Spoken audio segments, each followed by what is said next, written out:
Is Sandeep Maheshwari एक ग्रेडी businessman और a brilliant investor? Sandeep Maheshwari एक ऐसा नाम है जिससे करोड़ों लोग इंस्पायर होते हैं, जिसे लाखों लोग अपना आइडल मानते हैं। संदीप माहेश्वरी का बचपन आम लोगों की तरह था, लेकिन फिर उन्होंने ऐसा क्या किया जिससे वे इंडिया के one of the richest person बन गए। वो कौन से बिजनेस लेसन हैं जो हम उनकी जर्नी से सीख सकते हैं और उनकी इन्वेस्टमेंट स्ट्रेटजी को समझ सकते हैं? क्या वो सच में एक ब्रिलियंट इन्वेस्टर हैं या एक ग्रेडी बिजनेसमैन? जानेंगे इस वीडियो में। संदीप माहेश्वरी जब छोटे थे तब उनके पास एक बाइक हुआ करती थी। वे रोज उससे आना जाना करते थे। तभी उन्होंने देखा कि उनके दोस्तों को बाइक की जरूरत पड़ती थी, लेकिन उनके दोस्तों के पास बाइक न होने के कारण वे पैदल आना जाना करते थे। तब यहाँ पर संदीप माहेश्वरी को एक बिजनेस अपॉर्चुनिटी दिखी। उन्होंने देखा कि बाइक की डिमांड बहुत ज्यादा है लेकिन सप्लाई बिल्कुल नहीं, तो वे इस डिमांड को फुलफिल करने के लिए अपने बाइक को अपने दोस्तों को रेंट पर देने लगे। बदले में उन्होंने उनसे बाइक में फ्यूल भरवाने को कहा और पर आवर के हिसाब से बाइक को रेंट पर देने लगे। कुछ टाइम बीता और 1 साल के अंदर उन्होंने उतने पैसे बना लिए जितने में एक और बाइक आ जाती। ये वाकया देखने में छोटा लगता है, लेकिन संदीप माहेश्वरी बताते हैं कि इससे उन्होंने बिजनेस के बेसिक्स को समझा। कुछ सालों बाद अपने 20s में हर यंगस्टर की तरह वह भी एक अच्छी जॉब ढूंढ रहे थे और जॉब की तलाश में वे अपने दोस्त के साथ एक कॉल सेंटर का इंटरव्यू देने गए।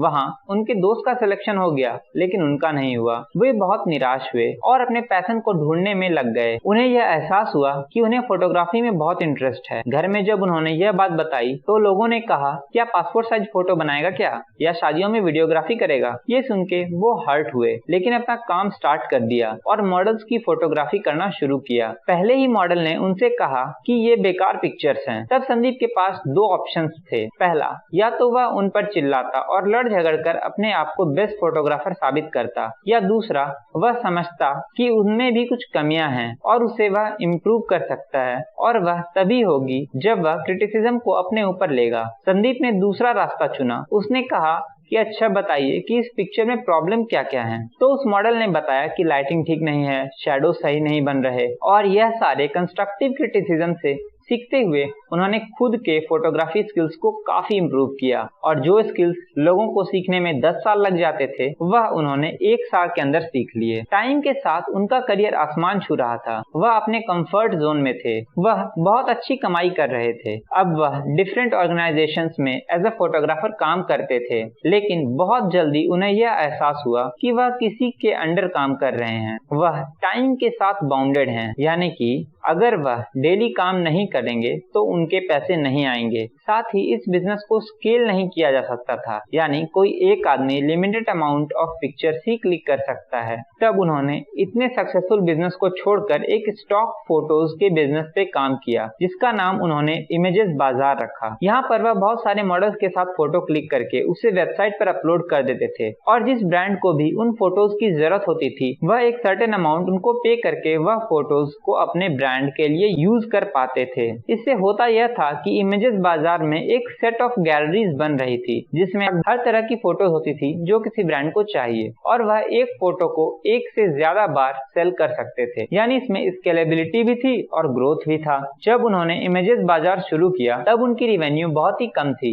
लेकिन टाइम के साथ साथ ये स्टॉक फुटेज के बिजनेस में इंडिया के नंबर 1 प्लेयर बन गए, और आज के डेट में इस कंपनी का रेवेन्यू मिलियंस में है। But the question is still, is Sandeep Maheshwari एक ग्रेडी बिजनेसमैन और ए ब्रिलियंट इन्वेस्टर? चलिए पता लगाते हैं। दोस्तों, संदीप माहेश्वरी की जर्नी एक इंस्पिरेशन है उन सभी लोगों के लिए जो लोग लाइफ में कुछ बड़ा अचीव करना चाहते हैं, जो लोग अपने दम पर कुछ बड़ा बनाना चाहते हैं। तो चलिए जानते हैं कि वह कौन कौन से बिजनेस लेसन हैं जो हमें उनकी लाइफ से सीखनी चाहिए। नंबर 1, दूरदर्शिता, यानी कि किसी अपॉर्चुनिटी को तब देख लेना जब कोई उस अपॉर्चुनिटी के बारे में सोच भी ना रहा हो। उन्होंने स्टॉक इमेजेस के मार्केट को तब देखा जब कोई भी उस मार्केट से अनजान था, इसलिए वे first and biggest player of stock footage बने। Number 2, he invested in self business, यानी उनका बिजनेस मॉडल पूरी तरह से बूटस्ट्रैप मॉडल था, यानी कि उन्होंने किसी भी इन्वेस्टर से कोई भी पैसा नहीं लिया था। वह जो भी पैसा कमाते थे उसे वह अपने ही बिजनेस में री इन्वेस्ट कर देते थे। थर्ड, संदीप माहेश्वरी की current YouTube fan following 2 crore subscriber base की है, जिसे अगर वह मोनेटाइज करें तो आराम से लाखों रुपए महीना कमा सकते हैं। लेकिन उन्होंने इस यूट्यूब चैनल को अच्छे लेसन और सेल्फ एक्सप्लोरेशन सिखाने के लिए बनाया कमाया है। तो इतने बड़े बिजनेसमैन होने के बावजूद भी और इतना बिजनेस माइंड रखने के बावजूद भी उन्होंने एक ऐसी चीज बिल्ड की है जिससे सिर्फ और सिर्फ सोसाइटी का भला हो, और उसे वह 1 रुपया भी नहीं कमाते हैं। उल्टा उन्हें अपने बिजनेस का पैसा यहाँ इन्वेस्ट करना पड़ता है, लेकिन दोस्तों इसका जो रिटर्न है वह प्राइसलेस है, क्योंकि इससे लोगों की लाइफ में वैल्यू एड होती है, उनकी लाइफ चेंज होती है। Number 4, new in the market. Sandeep Maheshwari ने एक ऐसा बिजनेस बिल्ड किया जो उस वक्त इंडिया में था ही नहीं। उस वक्त कोई भी स्टॉक फुटेज के बड़े प्लेयर इंडिया में थे ही नहीं। उन्होंने ऐसे बिजनेस पे दाव लगाया जिसका आइडिया बिल्कुल नया था,